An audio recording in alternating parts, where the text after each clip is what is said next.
All right. Oh, I absolutely love that film. So if you guys are keeping note, that was the world premiere and a directorial debut. I'm going to bring out the director. How about a round of applause? Amie Engerbretson, everybody. Yeah. Okay. Amie, have a seat. Okay. Thank you. Welcome. And we are also going to be joined by none other than Jeremy Jones. He's been in panels all day. He looks like he's covered in wood paneling. And someone fairly closely related to Jeremy Jones, Mr. Todd Jones, everybody from TGR. Okay. Woohoo. Okay. Absolutely love this film. It's the elephant in the room that we all want to talk about, and it gets uncomfortable, right? Yeah, I mean, it's very uncomfortable. Yeah. It's something that's been sitting with me for a long time, and I kind of floated it by Jeremy years ago, and then Todd, and I've had this drive to try to start this conversation, broach this subject somehow for years, and it's taken me years to find the shred of confidence I needed to actually do it, you know? Can I ask, what was the tipping point? Because it's one thing to we all have these ideas, and we so rarely bring them to fruition. It's a breaking point, but creatively, it's, you have to get past that fear of like, okay, I'm just going to try and see if this can actually become a film. Yeah, I mean, yeah. I felt like I got to a point where, like, you still need to be able to look yourself in the eyes in the mirror and know that you're doing everything you can, and if there's something weighing on your heart, something weighing there that, like, it was really scary. Like, honestly, like, I'm still terrified sitting right here. It's such a humbling experience to show you guys so much gratitude in my heart for all of your eyeballs and ears for watching this for the first time with me in front of a room of strangers. It's a really humbling experience, and it's been truly terrifying. And I think that just I got to the point where, like, if you wake up every day thinking about something, you have to just try, right? And give it your all, but you got to just try. And can I ask through the whole process, when you got to the tail end of it, you're done with the editing, any clarity on the issue for you? Yeah, sorry, that's the loaded, yeah. I mean, I think that's the $1 million question. I think that the whole point of the conversation in the film is that, like, unfortunately we don't have clarity or the answers yet, but if we can start a conversation, if we can spark an idea, I think there's so much potential out there. I think that, like, my own clarity, like, yeah, no, I'm just still in this. I'm still scared. I still don't know. I think when, I come to a company like Teton Gravity Research and I say, hey, I want to make this kind of gnarly film, and for TGR to put their logo on it and call out their own hypocrisy. And then when I would go, at the beginning of the year when I'm, like, reaching out to my peers and stuff, and I'm like, nobody's going to want to do this. Like, nobody's going to want to, like, put themselves on a screen and call themselves a hypocrite with me. That's kind of intense. I don't even know why I want to do that, but I have to. And then they did. And were there a few surprises where you were like, wow, they don't want to be involved because of the topic? Did you get that a little bit, a little pushback? Yeah, definitely. There's definitely people that were like, I'm not touching that with a 17-foot pole. But then there was the vast majority of people were like, thank you for doing this. Thank you for starting this conversation. Like, I'm glad it's not me doing it. Like, I'm glad, but those were those small moments of encouragement that, like, I really needed throughout the whole process to keep going. And it really is, like, these guys too being like, okay.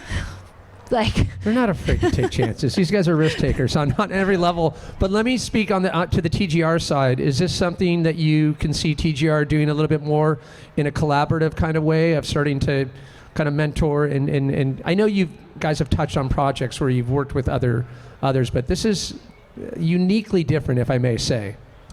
Yeah, I mean,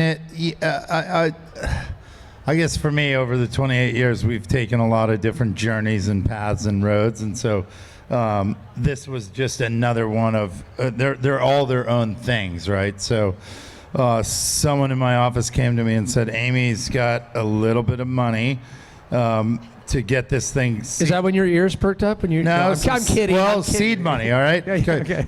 Props to every filmmaker here, because the hardest part of the whole thing is getting things funded and financed. But they said Amie has this film idea, and she's got pals behind it, and and here's the elevator pitch. It's the Hypocrite, and it's her journey through this space.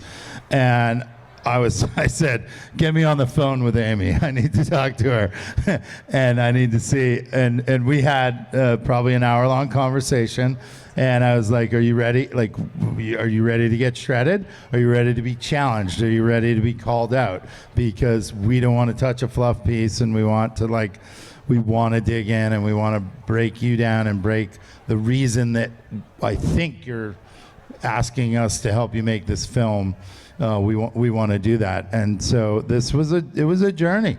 Some films make themselves almost.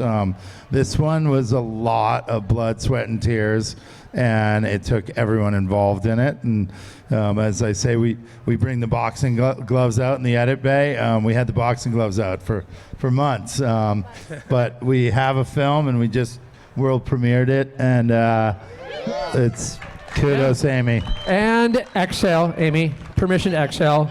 Speaking of pugilism and all things boxing, you need a tough skin to jump into something like this. And this is where Jeremy is. I think you have a lot of experience. Whether it be Protect Our Winners or even prior to that, dealing with just maybe not so much haters, but the haters. But I'm just, so happy you asking this, because I've been wanting to say this all day, and I've talked a lot today, so we finally got to. So yes, the wonderful, loving world of climate comes with a lot of haters, and getting called out. But what I realized is there's a theme to it, and it's often these middle-aged white males, often hiding behind private accounts, that are the most vocal. And it hit me the other day that I've been getting yelled at by middle-aged white males starting at 12 years old, riding my skateboard in front of the bank. And then when I started snowboarding, they came along and kept yelling. So it's a very comfortable spot. And when did we care about the white middle-aged male yelling at you? That's what we live for that. And so I definitely do not lose sleep over a middle-aged white male yelling at me.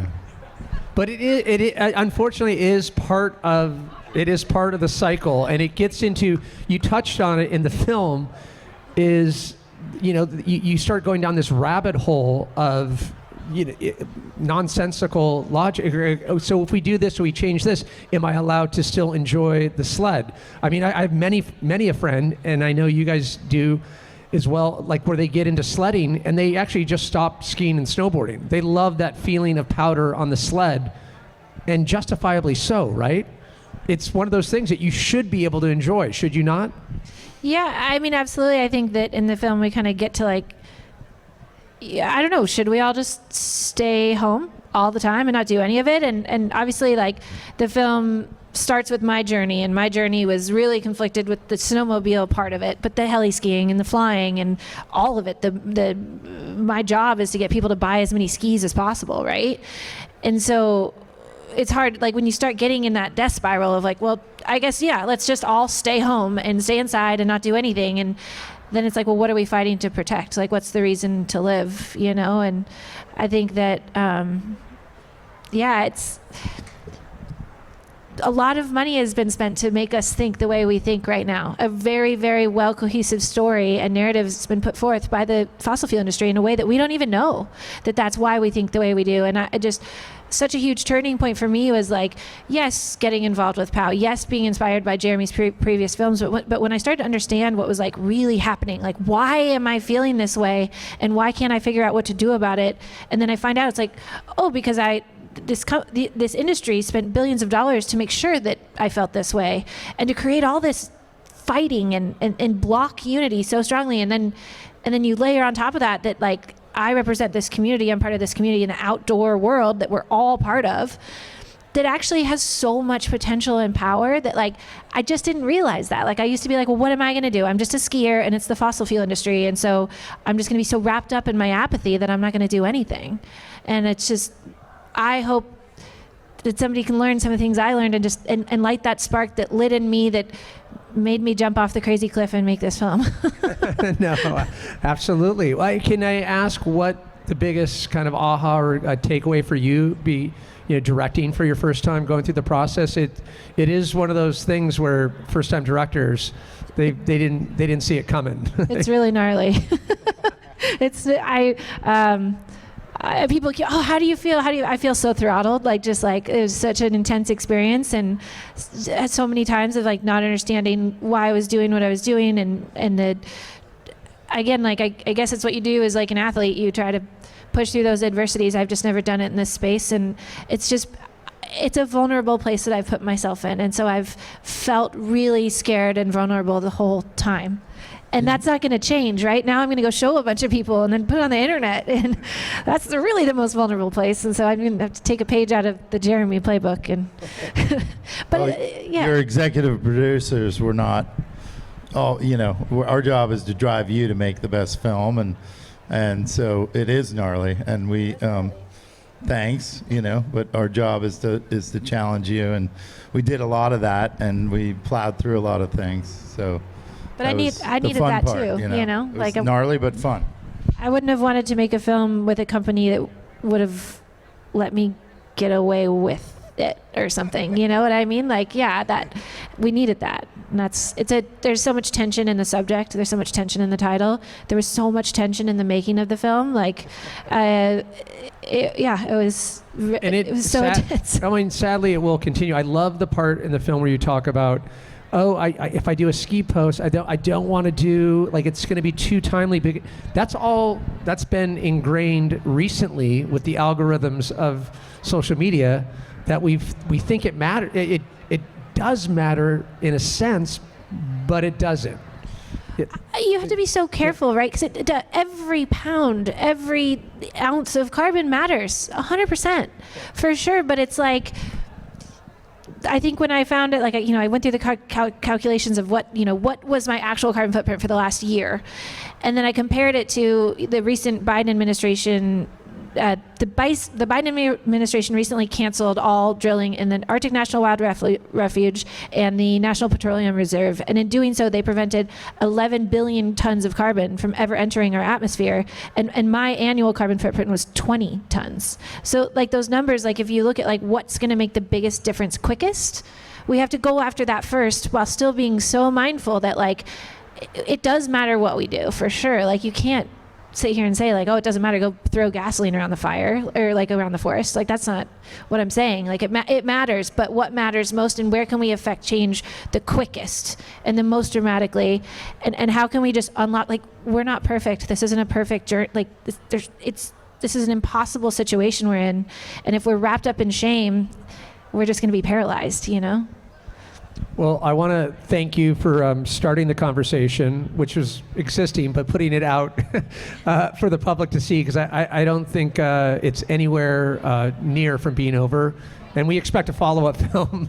No pressure, by the way, no pressure. You ready for that? Everyone's like, you're a filmmaker, Don. I'm like, well, I just directed one movie. Let's all calm down. Well, that's the worst question you get is, so what next, Amie? You just gave your heart and soul and everything you had.